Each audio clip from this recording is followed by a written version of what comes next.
From the age of 12, I paid my parents' rent. My brothers lived for free. I kept every receipt. Last month, I sent them an invoice for every hour of unpaid work I'd ever done for a sum larger than their mortgage. This isn't a story about petty revenge, it's about the exact value of a childhood. What is the dollar amount for every dinner cooked, every sibling watched, every hour of labor performed by a child who was also a tenant in her own home? At 30 years old, I finally calculated it. The total was staggering. But to understand the number, you first have to understand the 18-year ledger of resentment that created it. My name is Alina Vance. I was the middle child, the only daughter in a house where love had a price tag and childhood was considered a billable period. My parents, Robert and Linda, were practical people. Dad managed a small hardware store. Mom did the books for a local garage. They believed in self-reliance above all else, a principle they applied with surgical precision to me and only to me.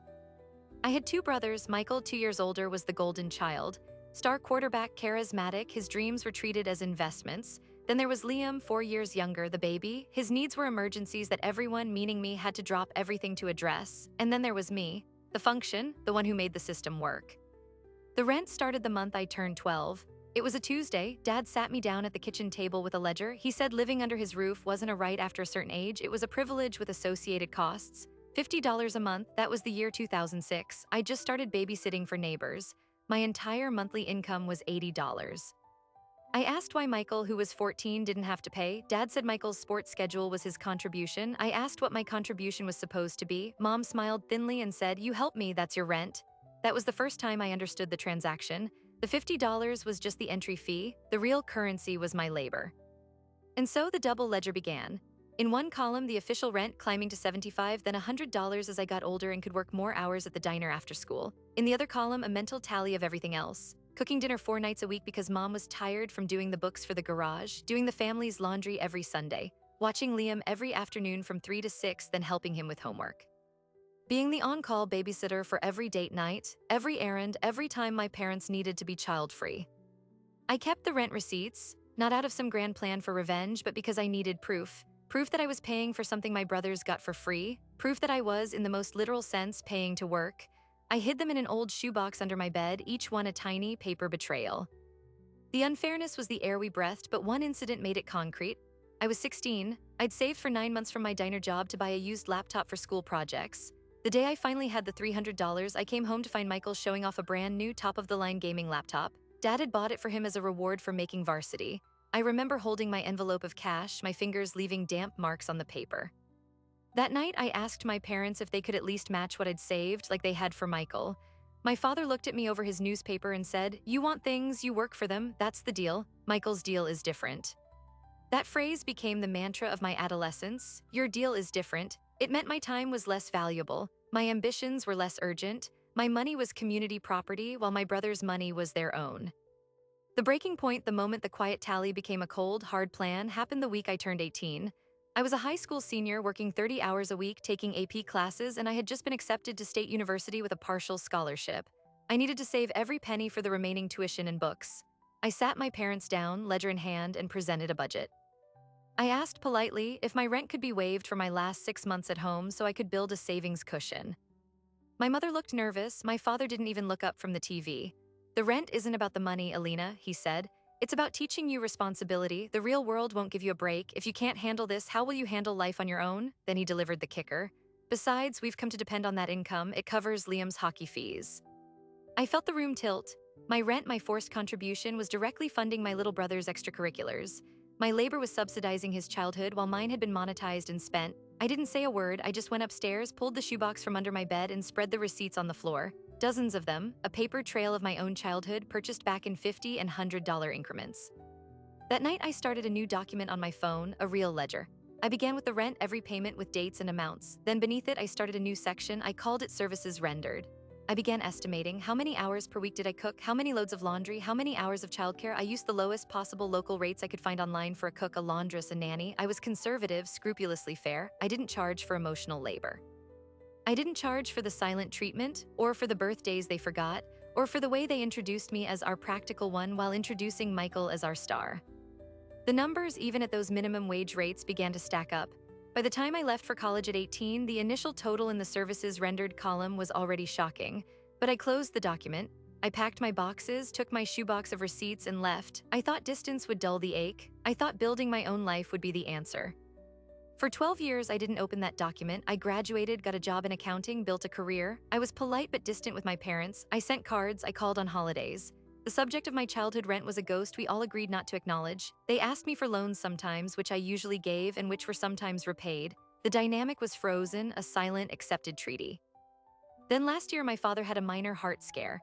It was nothing serious, but it made them think about their will, their assets. They called a family meeting. Michael flew in with his wife. Liam drove over. I joined via video call. My father, with a strange, proud smile, announced his legacy. The house, fully paid off, would go to Michael as the oldest son to keep it in the family name. His classic car collection would go to Liam, who'd always appreciated them. Then he turned to my little video square on the laptop screen. "And Alina," he said, "we've left you $25,000. We know you're the practical one. You'll know how to invest it wisely." The silence on my end was not grief. It was the sound of a dam holding back 18 years of calculation.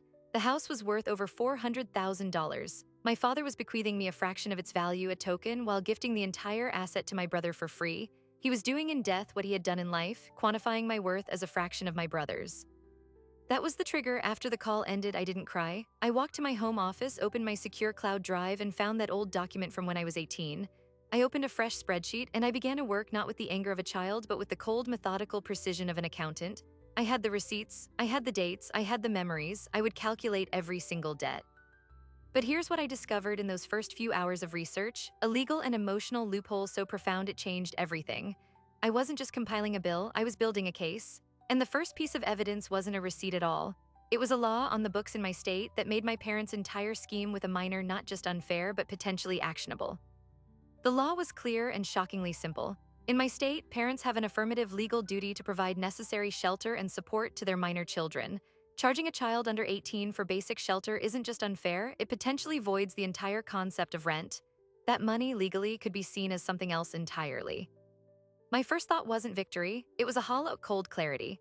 For 6 years, from age 12 to 18, I hadn't been a tenant. I had been a minor fulfilling a legally mandated parental obligation for them while simultaneously paying them for the privilege. The $50, then $75, then $100 a month wasn't rent. According to a dozen legal articles and 2 law forum deep dives, it could be construed as financial extraction from a dependent. Some family law attorneys online used a sharper term: financial abuse.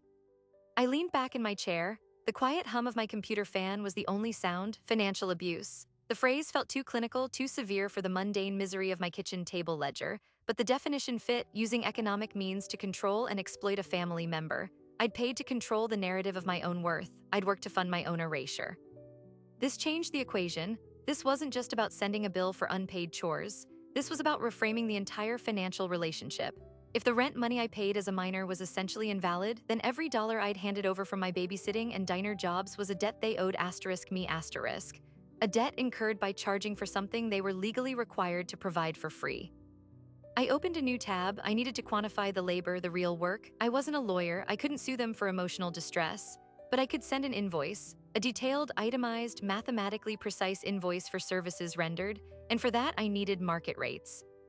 I spent nights researching the average hourly rate for a nanny in our suburban county during those years, the cost of a housekeeper, the price of a personal cook for a family of 5. I didn't use premium rates. I used the low end, the bare minimum. I was an accountant. I wanted the numbers to be unassailable, conservative, and rooted in fact.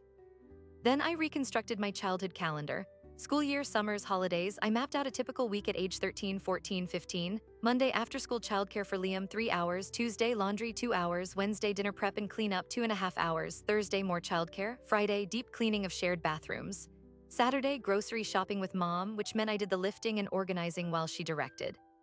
Sunday, full family laundry again and meal prep for the week. The spreadsheet grew, rows upon rows, date ranges, service descriptions, applicable hourly rate. I created formulas that calculated the totals for each year. The numbers began to climb steadily, terrifyingly. By the time I was 16, the annual wages for my unpaid labor were exceeding $25,000 a year. I was working a second full-time job inside my own home, and my compensation was the privilege of also paying them cash. The night I calculated the total for all 6 years of my minor labor, I had to walk away from the computer. The figure on the screen was more than I'd earned in my first 2 years out of college. It was a down payment on a house. It was freedom I'd never had. But I wasn't done. The law might have covered me until 18, but my labor hadn't stopped. Those summers home from college, I was still the default house manager. The holiday breaks, I was cook and cleaner. Even as a young adult visiting, the dynamic held, so I kept calculating. I added the years from 18 to 22, though I used even lower rates, acknowledging my voluntary presence. The total kept growing. Then I added the final column, the rent repayments. Every $50, $75, and $100 payment I'd made from ages 12 to 18, I tallied them. With a few clicks, I had the software subtract that total from the wages they owed me for my labor. The net balance was staggering. It was a number that felt imaginary. It was more than the current market value of my parents' fully paid-off house. The irony was so perfect it was painful. The asset they were leaving to my brother, the symbol of their legacy, was worth less than the debt they'd accrued by renting my childhood back to me. For a week, I sat on the calculation. I didn't tell anyone, not even my partner, Mark. This was a solitary planet of numbers and receipts, and I wasn't ready to share its gravity. I needed to know if I was crazy. I needed an outside voice. I reached out anonymously to an online community for survivors of family financial exploitation. I posted a sanitized version, just the framework, minor charged rent, extensive unpaid labor, the calculated value. The response was a tidal wave, hundreds of comments, dozens of direct messages, stories that mirrored mine, stories that were worse, parents who stole college funds, parents who took out credit cards in their kids' names. The phrase financial abuse appeared over and over, a lifeline thrown by strangers. One message stood out. It was from a woman who'd been a paralegal for a family law attorney. She wrote, "What you're describing is a civil claim, not a criminal one. The rent is likely unrecoverable as a distinct debt, but the value of the labor performed by a minor under coercive household conditions, that's a quantum merit argument. The value of the service. A good lawyer could frame it. The bigger power isn't a lawsuit, it's the invoice. It's making the invisible labor visible and slapping a price tag on it that they have to visually confront. It's holding up a mirror to their transaction." Holding up a mirror to their transaction, that was it, that was the pivot. This wasn't about getting money I knew I'd never see. It was about forcing an audit of our entire relationship. It was about using their language, ledgers, costs, payments to show them the moral bankruptcy of their own system. I decided to create the invoice not as a legal document, but as a forensic accounting of my childhood. A mirror, I would use every skill I had. I designed a cover page with a neutral professional logo, Vance Family Account Reconciliation. I wrote a cover letter that was polite, detached, and devastatingly clear. "Dear Robert and Linda," it began. "Enclosed, please find a detailed accounting of services rendered by Alina Marie Vance for the period covering March 20th, 2006 through August 15th, 2022. This statement reconciles the agreed-upon contributions from Alina detailed in Section A, payments made against the fair market value of domestic and childcare services provided detailed in Section B, services rendered." I made it bone dry. I cited my sources for hourly rates. I included photographic copies of select rent receipts as exhibits. I attached summaries of the state law regarding parental support obligations. The final page had the bottom line, the net balance owed. The night I finished the 73-page document, I printed it. The printer hummed for an hour. I bound it with a coil spine. Holding the physical weight of it was profound. It was the tangible proof of my invisible work. It was my childhood, weighed and measured. Mark found me sitting at the dining table, my hand on the bound copy. He didn't ask what it was. He'd seen the late nights, the spreadsheets glowing on my screen. He sat down beside me. "Are you going to send it?" he asked. "I have to," I said. My voice was quiet. "Not for the money, but because if I don't, I am still agreeing that my time, my labor was worth nothing. I am still accepting their valuation of me." He nodded, then sent it certified mail. "Return receipt requested. You need to know they got it." That was the plan, a sterile postal confrontation. But then I made one last search, a final piece of due diligence. I looked up my father's business. The hardware store had struggled for years, I knew that. What I didn't know until I pulled recent county clerk records was that he'd taken out a second mortgage on the house 6 months ago, the house he just promised to Michael. The house that was, according to my calculations, worth less than what they owed me. The debt wasn't just moral, it was financial, they were leveraged, and my invoice wasn't just a mirror, it was a creditor's notice. This changed the stakes yet again. Sending this document wasn't just an emotional grenade, it was a financial one. I was about to force a conversation they could not afford to have with a number they could not afford to acknowledge. I addressed the envelope, my hand was steady. This was the point of no return, but before I could seal it, my phone buzzed. It was my mother, a simple text which was unusual. "Your father isn't well, the stress of the will planning. We need to talk about the $25,000. Can you come over Sunday? We might need to discuss you." Accessing it sooner to help. They weren't offering a gift. They were positioning for a loan for my future inheritance, which was a fraction of my brother's, to solve a liquidity problem I now understood. The audacity was breathtaking. The timing was impeccable. I looked at the bound invoice on the table. I looked at my mother's text. The bridge between their reality and mine was about to be napalmed. I typed back a single word, sure. Sunday was in 48 hours. I had a choice. Send the invoice into the mail and let it arrive midweek, a delayed detonation, or bring it with me, deliver it in person. Force the audit face-to-face in the very kitchen where the ledger was first presented to me. I made my decision. I would go to their house. I would sit at their table, and I would present them with the final, incontrovertible balance sheet of my childhood. But what I didn't know, what I couldn't have planned for, was that my brother Michael had already gotten wind of the second mortgage. And he had his own ideas about the family finances, ideas that would turn a private confrontation into a devastating public war. Sunday arrived, heavy with the silence before a storm. I placed the bound invoice in my bag next to my shoebox of receipts. I wasn't walking into a family meeting. I was walking into a forensic audit. The house looked smaller, the paint was peeling. I noticed it now, the subtle signs of financial strain my parents had worked so hard to hide. My mother answered the door. Her smile was tight, her eyes darting past me to my car as if checking for witnesses. Elena, come in, Michael and Liam are already here. That was the first surprise. I'd expected a private conversation about the 25,000. This was a full tribunal. They were assembled in the living room, my father in his armchair, a king holding court, Michael on the couch scrolling through his phone, Liam in the armchair opposite looking uncomfortable. The air was thick with unspoken tension. My father didn't waste time. Your mother said you were coming to talk about the inheritance advance. Good, we have a liquidity issue. The store needs an injection. The 25,000 we earmarked for you would solve it. We'd treat it as a loan, of course, paid back from the estate. He said it so matter-of-factly, as if proposing I lend him a cup of sugar. Michael looked up from his phone, a smug grin on his face. He'd known about this. He'd probably suggested it. My future, smaller share was being tapped to bail out the family business, preserving the full value of his asterisk future asset, the house. I didn't sit down. I remained standing in the center of the room. That's not why I'm here, I said. My voice was calm, flat, the voice I used for difficult client calls. The 25,000 is irrelevant. I'm here to settle a different account, one that's been outstanding for 18 years. I saw the confusion on my mother's face. My father's brows drew together. What account? I reached into my bag and pulled out the bound document. I held it up. This is a formal reconciliation of our financial relationship from my 12th birthday to the present. It details every rent payment I made as a minor and the fair market value of all domestic and childcare labor I performed during that time and beyond.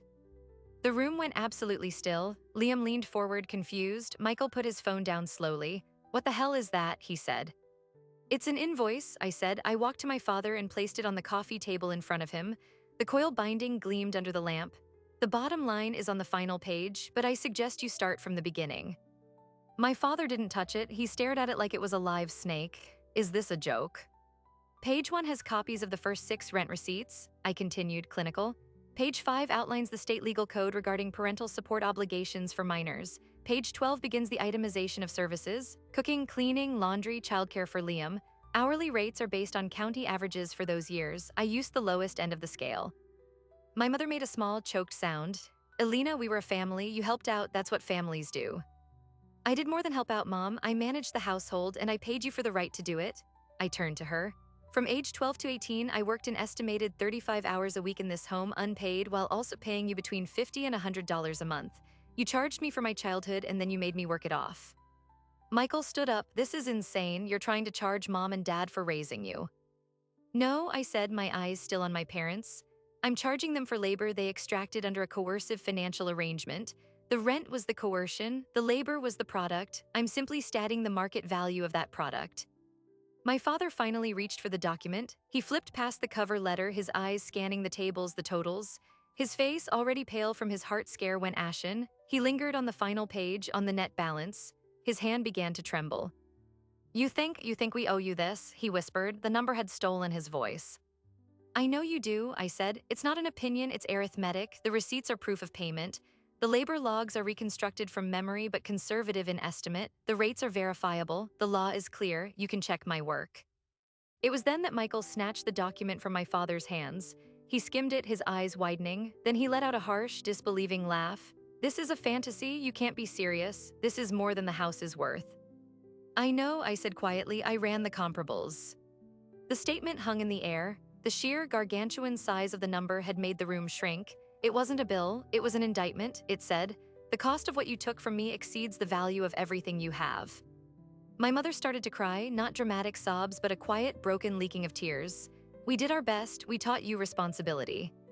You taught me that my time was worthless and my brother's time was precious, I said, the first crack of emotion entering my voice. You taught me that my role was to serve and to pay. This invoice is just me speaking your language back to you. Ledgers, costs, debts. My father found his voice, but it was a hollow, defensive rasp. We don't have this kind of money, you know that. This is malicious. It's accountability, I corrected. I don't expect you to write a check, I expect you to read it. I expect you to understand in numbers you respect exactly what that responsibility cost me. Michael threw the document back on the table. This is bullshit, and you know what? It doesn't matter, because if you're coming after mom and dad with this craziness, then we need to talk about the real problem. He turned to our father. The second mortgage, Dad, on my asterisk house. You took out a loan against an asset you promised to me. What's that about? The pivot was so swift it left me dizzy. The family tension fractured, splitting along a new fault line. My father's shame and anger toward me now blended with panic toward Michael. It was for the business, my father barked. To keep the doors open, it's still your house, the estate will handle the debt. Handle it with what? Michael shot back. The business is failing, this invoice, he said, jabbing a finger at my document, is fantasy. But that second mortgage is real, it's a lien on my inheritance. You've jeopardized my future to prop up your past. I stood there watching the dynamic unravel. The golden child was now a creditor. The family myth of unity was collapsing into a scramble over dwindling assets. My invoice was no longer the only bomb in the room. It had just lit the fuse on a much older, buried explosive. My mother was looking back and forth between her husband and her eldest son, her loyalties tearing audibly. Liam had his head in his hands. The carefully constructed family narrative, the hardworking parents, the successful son, the practical daughter was lying in pieces. Then my father did something I didn't expect. He looked at me not with anger, but with a desperate, calculating exhaustion. If this number is real to you, then you see our situation. We have no liquidity, the business is failing, the house has debt, your brother is right to be concerned. So what is it you want, Alina? You want a pound of flesh we don't have. It was the wrong question. He was still trying to negotiate a settlement. I was about to say that I wanted nothing but their acknowledgement when my mother spoke, her voice a ragged whisper. The rent money, she said. Everyone turned to her. She was staring at her hands. We didn't use it for the household, not all of it. A new, deeper silence descended. My father shot her a look of pure fury. Linda, don't. She ignored him, looking at me with tears streaming. We put it in an account, a separate account. We told ourselves it was for your future, for college, but then the store had a bad year and Michael's travel team fees were so high and Liam needed braces. We dipped into it, then we dipped again. By the time you graduated, there was nothing left. The account was empty. The air was sucked from the room. The rent money, my money, the $50, $75, $100 a month I'd handed over, believing it was a cruel lesson in adult life. It had been a savings account, my asterisk savings account, and they had stolen from it. They had stolen from me to fund my brother's lives. The betrayal was so much more specific, so much more venal than I had ever imagined. It wasn't just a philosophy of inequality, it was literal theft. They had taken my childhood labor, monetized it, and then funneled the proceeds to my brothers. My carefully maintained composure shattered. You saved my rent money, I repeated, the words tasting like ash, and you spent it on them. It was for the family, my father roared, his last defense crumbling into a shout. No, I said, my voice trembling now with a fury so cold it burned. It was my money from my work, you were my trustees, and you breached that trust for them. I looked at Michael, who now looked stunned, and at Liam, who looked sick. The invoice on the table was no longer just about unpaid labor. It was about stolen capital. The labor calculation was the principal. The rent money they'd taken and spent was the stolen interest. The financial abuse wasn't just emotional, it was literal, documentable theft. I picked up the bound document from the table. It felt different in my hands now, heavier. It was no longer just a mirror, it was evidence. I'm leaving, I said. The invoice stands. But now it's not just a bill for services, it's a statement of misappropriated funds. You have my accounting, I suggest you get your own.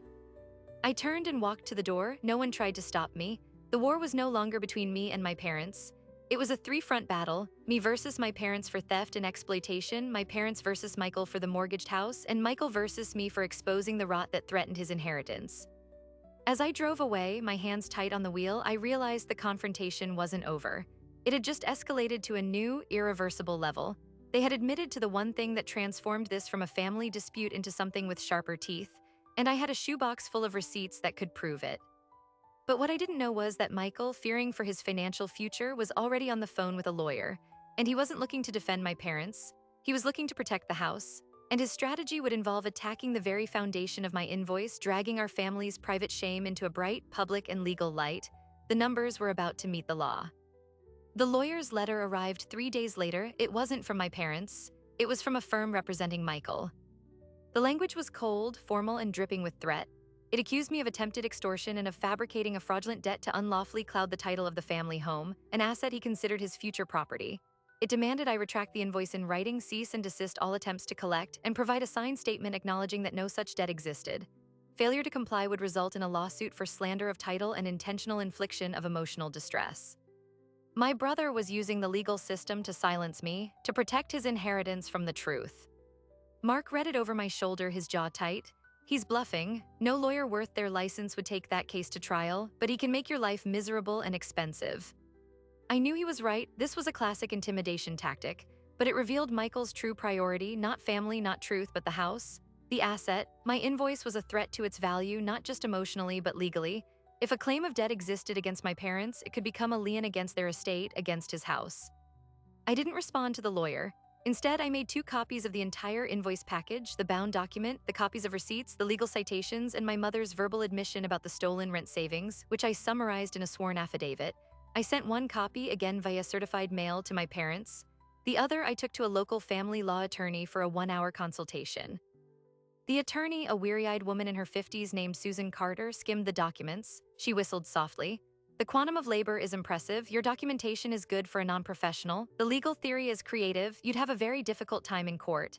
The statute of limitations on most of this ran out years ago. A judge would likely dismiss it as a family dispute. My heart sank, but then she leaned forward. However, the admission about the rent savings account changes the flavor. That's not unpaid labor, that's possibly conversion of funds.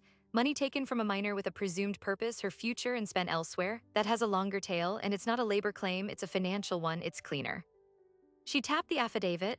This is your leverage, not to sue but to negotiate. Your brother's legal threat is nonsense, but it shows he's scared. Your parents are financially vulnerable and now morally exposed. They don't want this becoming a public court filing any more than you do. Nobody wants a judge looking at these receipts. Her advice was simple: force a mediated conversation. Use the threat of legal disclosure, not of my labor invoice, but of the misappropriated funds as the stick. The goal wasn't a payout, it was a formal, documented acknowledgement and a restructuring of the will. I sent a final letter, this time from my new attorney's office, to all 3 parties, my parents and Michael. It was brief. It stated that I was prepared to file a civil claim for the misappropriated rent savings with interest unless a family mediation was scheduled within 30 days. It made no mention of the larger labor invoice. That was now the ghost in the room, the unspoken larger debt that made the smaller one so dangerous. They folded within a week. The mediation took place in a neutral office with a somber, gray-haired mediator. My parents looked old.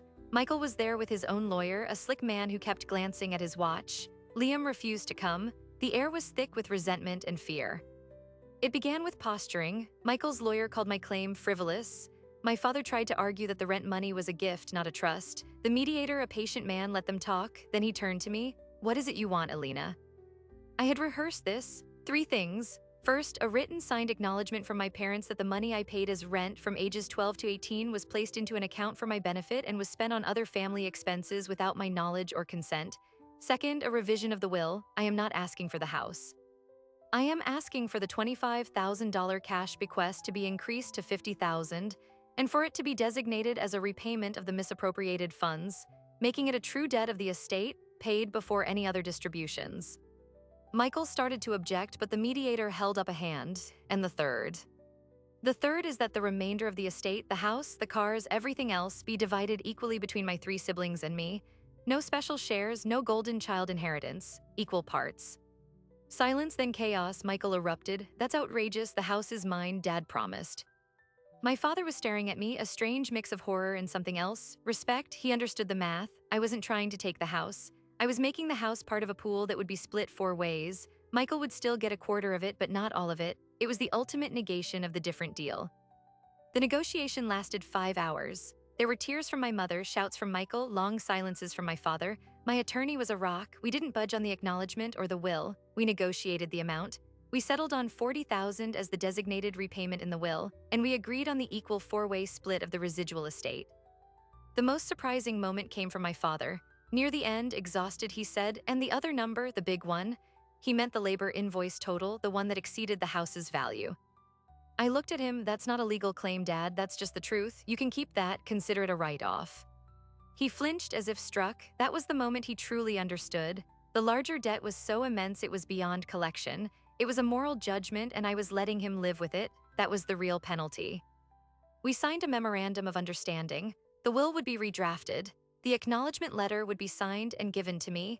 In return, I would sign a release regarding the misappropriated rent funds. The labor invoice would never be mentioned in any legal setting.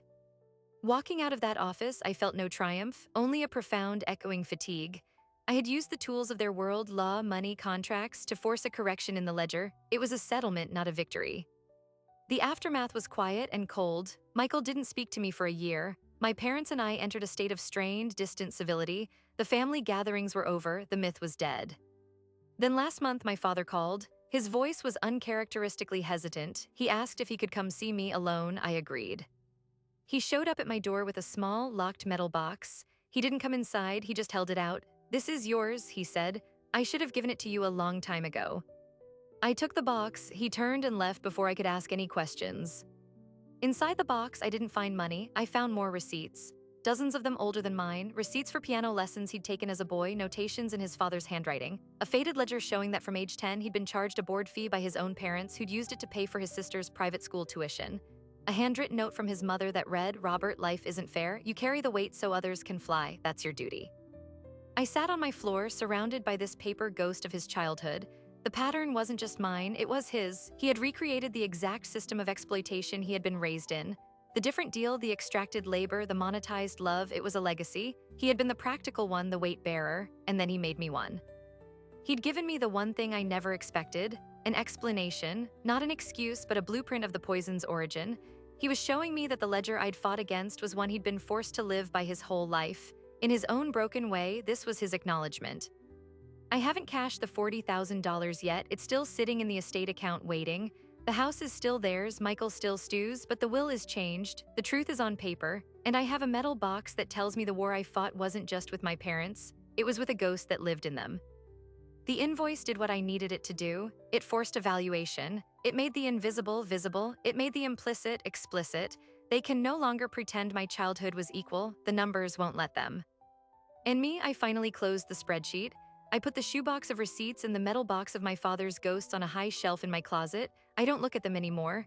The debt has been acknowledged. The account, in every way that matters, is settled. I learned that sometimes justice isn't a payout, it's a restructuring. It's changing the terms of the inheritance, both the financial and the emotional one, so that the same poison doesn't get passed down again. My future children will never pay rent for their childhood. That line ends with me. The door to my old family is closed, not with a slam, but with the quiet click of a lock turning. I've built a new family with Mark on a different set of principles that don't require a ledger. So what happened after the invoice? Life, messy, complicated, imperfect life, but life on my own terms. And sometimes that's the only balance that truly matters. So what's the value of a childhood? It turns out it's not a number on an invoice. It's the silence that comes after the shouting stops. It's the space you carve out for yourself when you finally stop paying for someone else's idea of who you should be. That metal box from my father was the final receipt. It was his way of saying the chain of hurt was longer than I knew and that he too had been a link in it. It didn't forgive what he did, but it reframed it from a personal cruelty to a tragic inheritance.